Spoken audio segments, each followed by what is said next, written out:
Riverside Radio. Okay, so it's 3:05 on your Monday, which means it's on Air Acoustic time, and I'm so happy to welcome Richmond resident Mr. Tim Staffell into the studio. So welcome along, Tim. Yo, hello, Chris.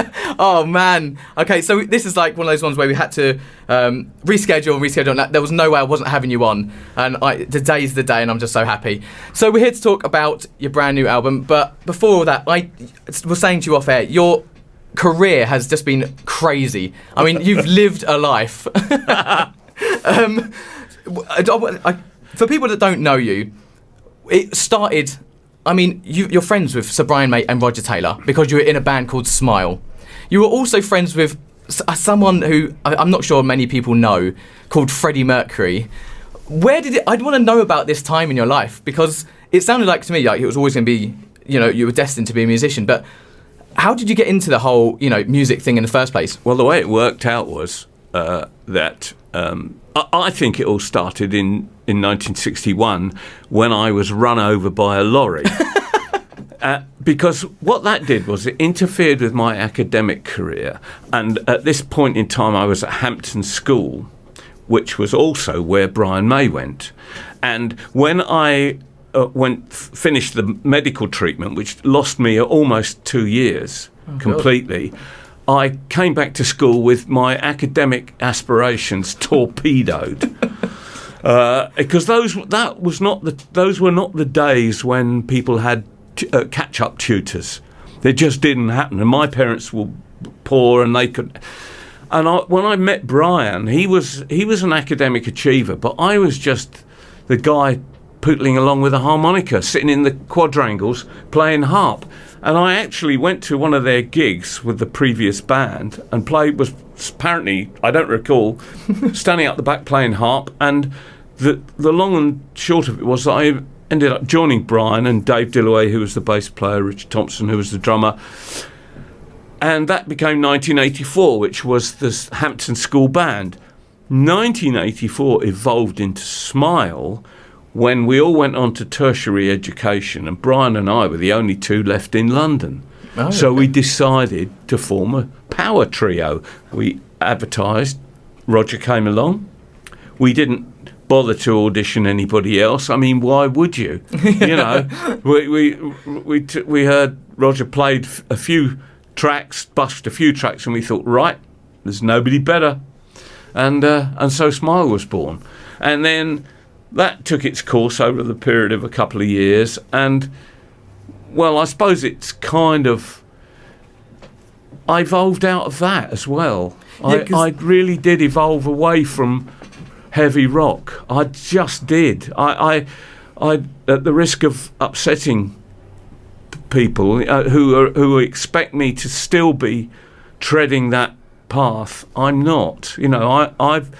For my life, I've been a small club musician, and Freddie, who was at Ealing College with me, which is the academic side of academic underpinning of Smile, they went on to form a stadium band. That's where their hearts were at, and mine kind of wasn't. So. Plus, I'm not a very good performer as such. I'm a good singer, good songwriter. Yeah, but that's perfect for this. Yeah. But not a very good performer. I can't do the splits. Neither can I, so don't worry about that. So, I mean, we know, the way I've been saying about yourself coming on, I'm always like, have you seen the film Bohemian Rhapsody? That's where a lot of people have been asking me questions. So in that moment where you're at the back of the van, that crazy moment where you kind of go, right, I'm off. Yeah. Firstly, I want to actually ask, what's it like watching yourself being played on a movie? Like, you sit there like, that's me, but someone else is playing me. Yeah. How was that? It's pretty strange. I mean, I think it would have been stranger if I'd have had time to get used to it, but I didn't, because I think it was fairly last minute that they decided, well, Brian, and I guess Roger was involved as well, decided to ask me if I fancied having a go at singing the soundtrack. And the reason they did that was because Jack Roth, who played me, was perfectly capable of singing, but I think what was happening was the production that they were doing was coming out a little bit too much like the refined production that Queen were familiar with, and so what they actually wanted was something. They wanted a bit of rough. So who's the local bit of rough? Me. And so they phoned me up because I think they thought that I could give it, and I did play bass on that as well. So that which was my original role in Smile. I think they thought it would give it a bit more of a 70s flavour. You know, it was less refined, and I mean, actually, when I listen to the track, it sounds pretty refined to me now. But maybe somewhere it has an authentic flavour to it. You know, I think it's fantastic. I mean, so are you the man? Are you the man behind Freddie Mercury? I mean, if he didn't meet you, would he have ever been in Queen? Do you think? Again, at the risk of not wishing to say anything slightly offensive, I have the feeling that if Freddie had not been in that situation and he'd met another band of musicians, I think it would have been the same. Oh, okay. I mean, I think. Well, let me put a caveat on that. Brian is an amazing guitar player. Oh, yes. Roger is a very, very good yes. drummer. And actually, as songwriter, and John Deacon's great bass player, and as songwriters, they are matchless. In fact, I go so far as to say that of all the heavy rock bands in the world, they are the best, without any kind of a shadow of a doubt. I'm agreeing. Yeah. But if I think Freddie would have shone wherever he went, whether he would have reached the heights he did with another band, it's probably questionable. But he still would have been a major player, I think. Oh, fair play. I mean, that was his journey, but the journey I really want to know is yours, Tim, because like I said, you've had this crazy up and down, left, right, mostly down, here and everywhere. I mean, all you got to do is look at the research on you. I mean, it's just incredible. I mean, so you like the band 1984. I mean, you've supported Jimi Hendrix and Pink Floyd. Yeah, that's right. I mean, it was one gig, admittedly. Yeah, but that's a gig. Well, incredible. Traffic were there. Move were there, I think. Apart from Hendrix, God, who else was there? It was a show called Christmas on Earth Continued at Olympia in 1968, and there are posters around on the internet. If you look at it, you'll see what the lineup was. It was phenomenal. And we were with 1984, and I mean, we were just unprepared. We were unprepared for being thrown in at the deep end. We played after Jimi Hendrix, for instance, on the same stage. But by that time, everyone was unconscious. I know. How are your nerves after that one? Like, you go, right, Jimi Hendrix, well done. The crowd goes crazy. And it's like, oh, okay, we're next. Like, how was your nerves there? Well, you know what it is? It's that the how can we put it? The importance of all of that stuff now is far greater than it was at the time. Oh, okay. I mean, sure, we knew Hendrix was great, but he wasn't this legend of 50 years. He wasn't a 50-year legend, and we didn't have the same kind of. Well, at least I didn't.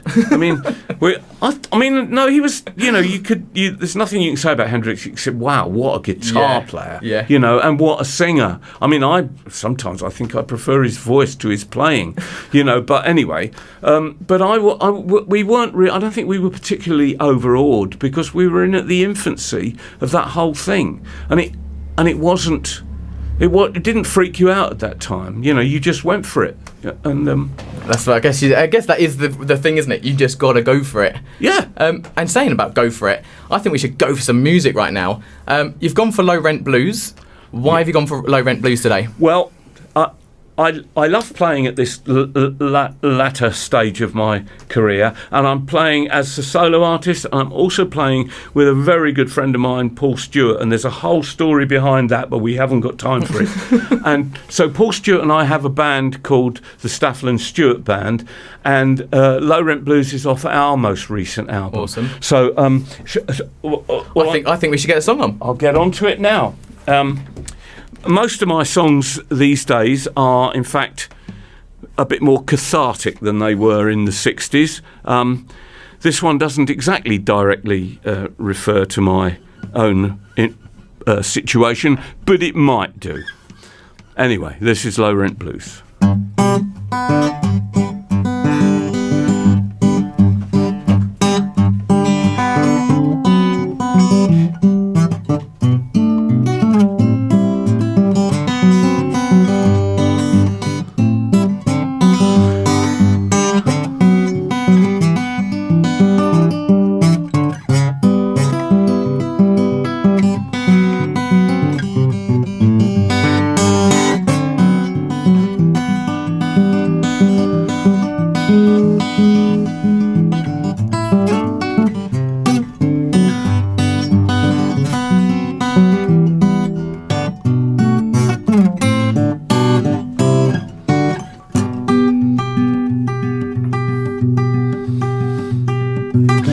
I got them low rent blues,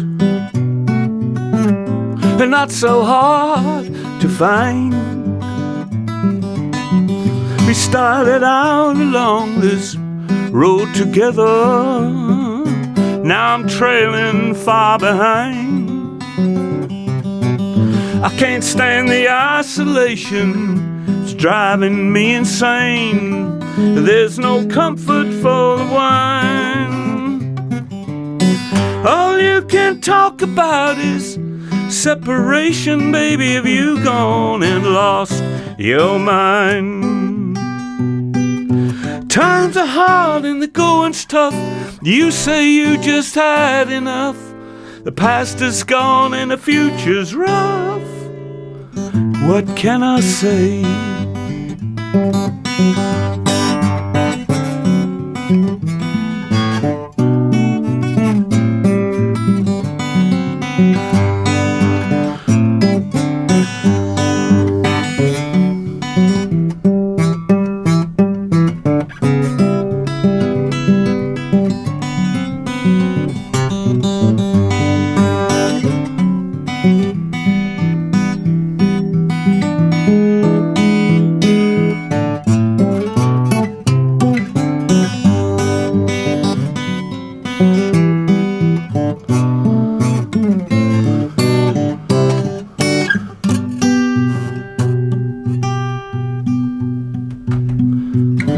There's only so much time, and you know it starts today. If you're so sure that there are blue skies round your corner, guess I better let you have your way. The last few hours of daylight before the stars come out, you're packing up your bags to fly. There's nothing I can say, I guess that this is Judgment Day. So babe, I'll just say goodbye.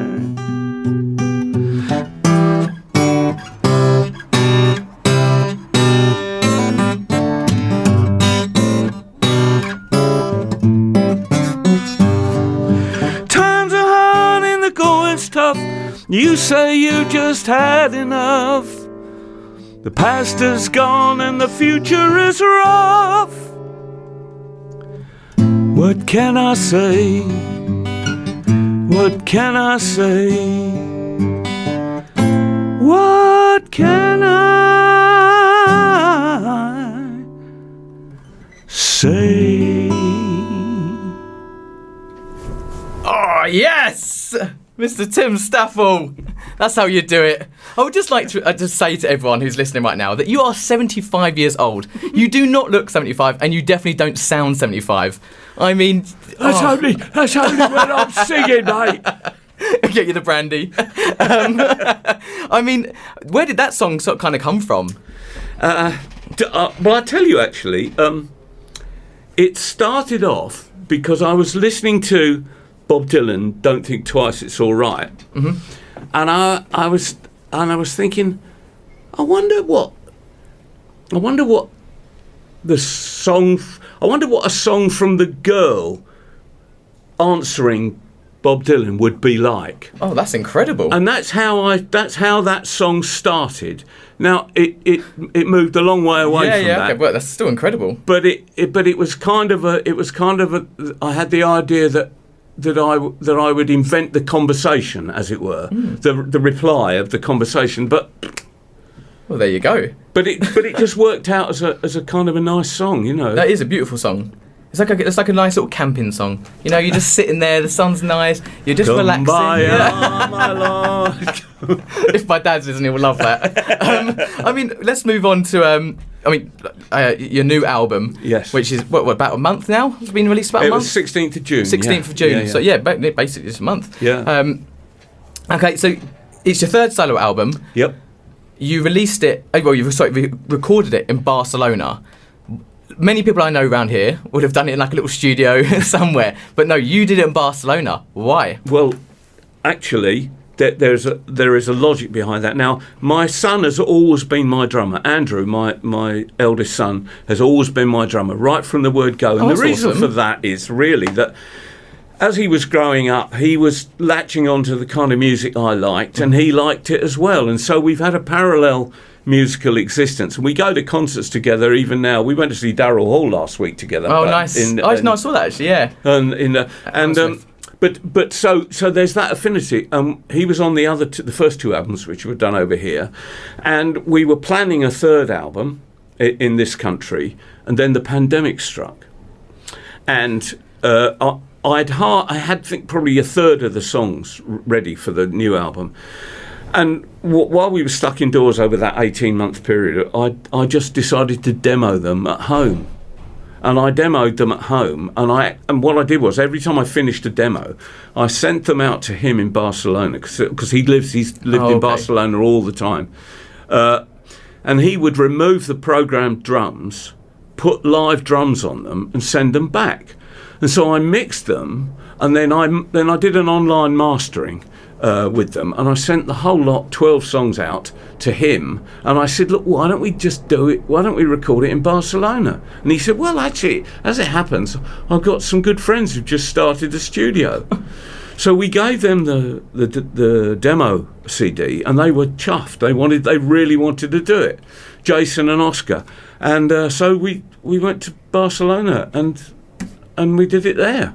Is it always you who's doing the songwriting, or does your son help you with the songwriting as well? No, I'm not saying he won't ever help me with the songwriting, but so far it's just been me. Yeah. So was that all just a lockdown project, or was it something that like it predated? Yeah. As a project, it predated the pandemic, but the pandemic shaped it into being a Spanish recording, and actually I'm really glad I did, because it gave it a completely different dimension. Otherwise I think it would have ended up like the other two, and I love those two albums, but they're a bit more strident, they're all a bit more rocky, and this one is gentler. And I can remember now Oscar in the studio, the producer, saying to me, no, you can sing softly, you're good at it.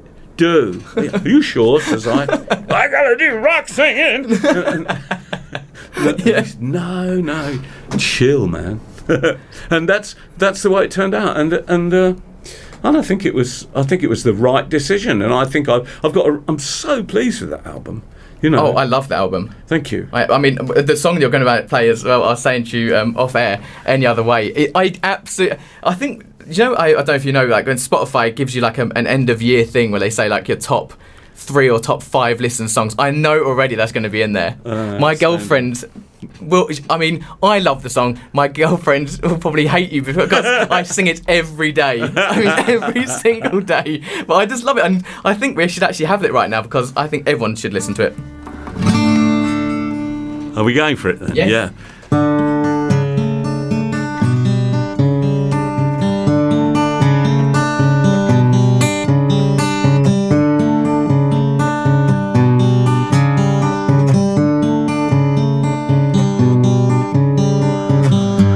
Comes that California girl, tall and lovely, hair in a gypsy curl. gives me a sideways smile. She's enigmatic with a sensual style.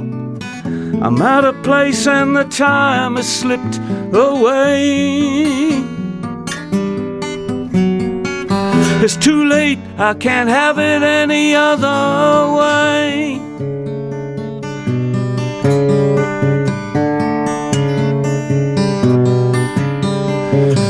I was standing out in the Nashville rain.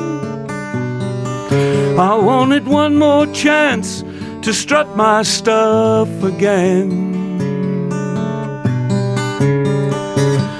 Everybody was just passing by, concentrating on a younger guy. I'm out of place and I lost the will to play. It's too late, I can't have it any other way.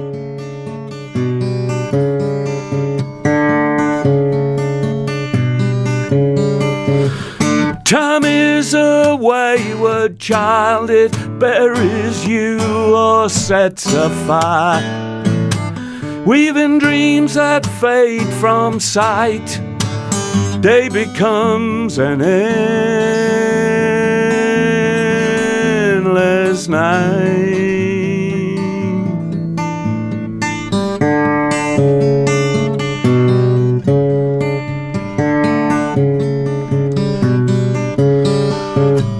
We're at the crossroads and the devil wants his pay.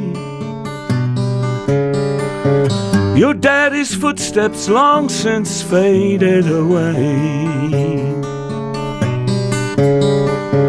No aspiration for a rising sun, another chance for you to get things done. You could keep on working till the break of day. It's too late, I can't have it any other way. It's too late, I can't have it any other way. It's too late, I can't have it any other way. Oh, it's just one of the best songs ever. I love it so, so much. I'm going to be singing that all night, I know it. Any other way? So, I mean, we're talking off air again, how it came about, but, you know, tell everyone why was this song so important to you, like Any Other Way? Do you know, we were on tour in France. That's me, Paul Stewart, my colleague, and another friend, Rob, who we had a band at the time called Big Steam. And we were doing a tour of southern France. And when I say tour, that's a bit of a grandiose, because both Rob and Paul had got houses in France, so all we were really doing was pootling around there and drinking a lot of wine and doing the as you do. Sounds good to me. And we were staying in this flat, and the bedrooms were pokey and they were bunk beds, and I didn't want to sleep on there, so I slept on a couch in the living room. And sometime during the night, the essence of this song cropped up. I think it must have been because I was feeling reflective about life and age, and you know, and especially when you're away from home, you can get kind of emotional. Mm-hmm. You know, you can get kind of, and it just occurred to me. I kept telling myself, what can you do? You know, isn't it? You can't do. There's nothing else you can do. You can't have it any other way. It's so true. You know, this is it. You know, it's life. We go through life, abandoning one delusion after another. Yeah. And so actually, almost that morning when the other guys got up, I almost had the bare bones of the song, and I played it to them, and that was that, and then so it just developed from there. But everybody was just passing by, concentrating on a younger guy. Me. Yes. Well, exactly. I mean, that's, you know, and that in itself is a it will give you some idea of where my head's at most of the time. It's not that I want to deny youth its opportunity. It's just that I feel progressively more and more disenfranchised as I get older. But I mean, Wayward Child is quite a personal album. I mean, when you listen to it, I'm like, oh, I can really feel like at the age of 75, I feel like you really wanted to get this noted down. Like you're like, this is the perfect time. I need to get this out there. That's true. I mean, there are one or two amusing narrative songs on there, admittedly. I mean, Howling at the Moon, for instance, is a kind of one of those kind of strange narrative songs, which I've done for most of my albums. But the other one, which is Tomorrow Is Another Day, that is very, very focused on the way I feel about things, What at the age of 75, I mean, I have loads of different artists coming. Some of them just finished like uni and all these different courses and everything. What advice would you have to these artists starting out? They're probably not going to like this, but learn music theory. Oh, okay. Learn music theory. Don't skimp on it. Learn music theory. And the reason I say that is because, for me, the perfect expression of music is jazz, and is to be a jazz soloist. If I could be a jazz solo guitar jazz guitarist, that to me would be absolutely the best thing, because not only do they have an encyclopedic knowledge of scales and chords and progressions and everything, they're dexterous in being able to play across everything. That is an impressive thing. And I mean, I ventured into complex chords, but only from the point of view of they help me write songs with interesting melodies, I think. Well, they do, yeah. But, just learn music theory. So we're expecting a jazzy fourth solo album from you. Actually, we're heading towards an acoustic unplugged album. Oh, okay. Stand-up bass, fiddle, 2 guitars, drums, whatever else. Well, I mean, you are welcome back anytime. Have you got any gigs coming up? Yeah, this Saturday, the Staffell and Stewart Band are playing at Ealing Blues Festival. Nice. We're on the South Stage at 3 o'clock as part of the West London Roots Review. Oh, perfect. Which also features Mandolin Jack, Kev Stenson, and the amazing Hot Shots and Stiff Joints. Oh, well, there you go. Perfect. Well, it's now 3:30. It's just gone past 3:30, actually. Unfortunately, that is it. So all I want to say, Tim, honestly, thank you so much for coming in. What a chat. It was a real pleasure. Thank you so much. And yeah, I mean, so you're on Instas, aren't you? Like, you're on your socials. Yeah. You're on your Spotify's. Guys, go and check out. If you haven't checked out the album Wayward Child, go and check it out, because you won't be disappointed. And why would you have it any other way?